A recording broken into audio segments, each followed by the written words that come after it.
Well, don't get me wrong. Steven Seagal is a great actor, but I think, you know, with Jean-Claude, it's on a different level. He's got, you know, he's a true life and energy coach. You know, he is able to, with just one finger, he's able to clear the energy in my body, which is special. I guess first thing, when we were doing Hot Sauce Committee Part 1. Part 1. I mean, well, first thing we always do, we sit down, we talk, we order lunch. Lunch. Kind of talk about what we want to do. And, but with Hot Sauce Committee, I think we started kind of with some of the beats and getting like certain like how we wanted stuff to sound, and then just started in layering some stuff, like, you know, maybe starting with the drums, and then play some bass, and then maybe we'd sometimes sample ourselves, and sometimes then other times we'd like bring in a sample, be like, oh, we gotta make something from that, like, you got dome this. ski, and then Yaku would be like, oh, I got it on my watch, and then we just like put it in, boom, and then boom, that's another song. And then for the final, pièce de la résistance. There's an extra syllable in there. Yes.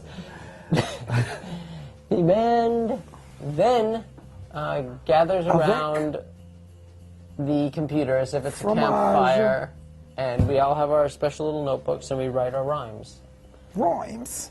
And there you go. I think we still make albums in the old school sense. Like, that's how we think of it. We construct a record, bunch of songs, put them in a sequence, artwork, cover. You know, that's what we grew up with, was records and listening to albums from beginning to end and looking at the artwork. And even though not too many people probably do that anymore, that's still how we make our shit married. We have kind of like a Jabba the Hutt thing going on for the tour, and by that I mean we haven't thought of anything yet.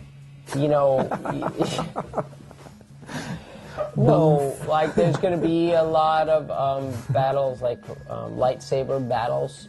Oh, wow. It's like Starlight Express, which I haven't seen, but I hear is fantastic. There's going to be a lot of and then like slicing each other's heads off with the lightsabers. Yep. Because that's, I think, always entertaining.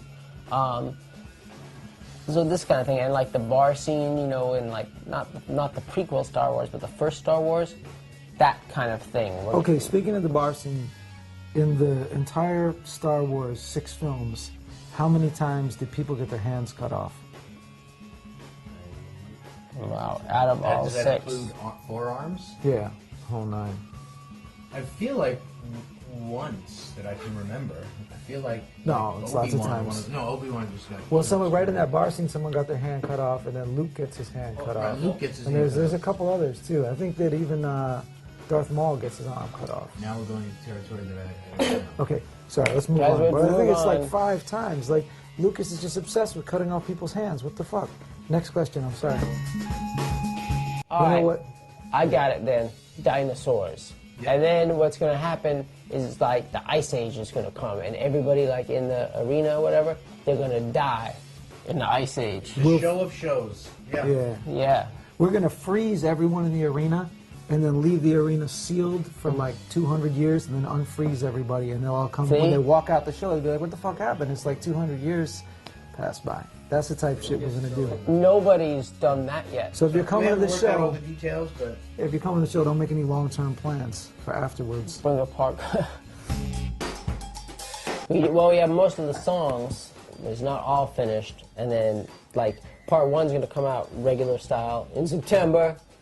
CD download, you know, get it with, you know, a package of pantyhose. We're going to do a special sponsorship thing, like, you know, promotional thing like that.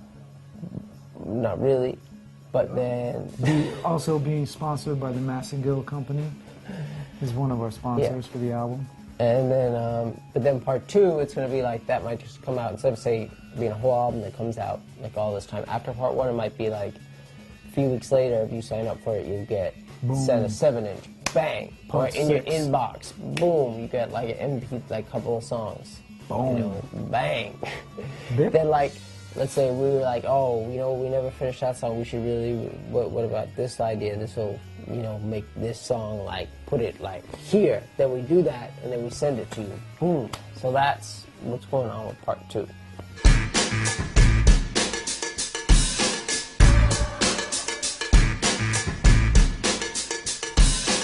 Part 2's already pretty much recorded. It's more like we recorded too many songs to put on the album, so then we were like, let's put these songs on part 1, and then, because it could have been a double album, but then we thought, double album's too much, why don't we release like half of it now and then half of it later. So part 2 is more like the weird shit. So kind of like if you want to, you know, if you like part 1 and then you want to get extra weird with us, then you can jump to part 2, but if you're kind of like, I'm not that into these dudes, then, you know, just leave it alone. Or maybe we pushed your buttons, pushed the limit on part 1. Yeah.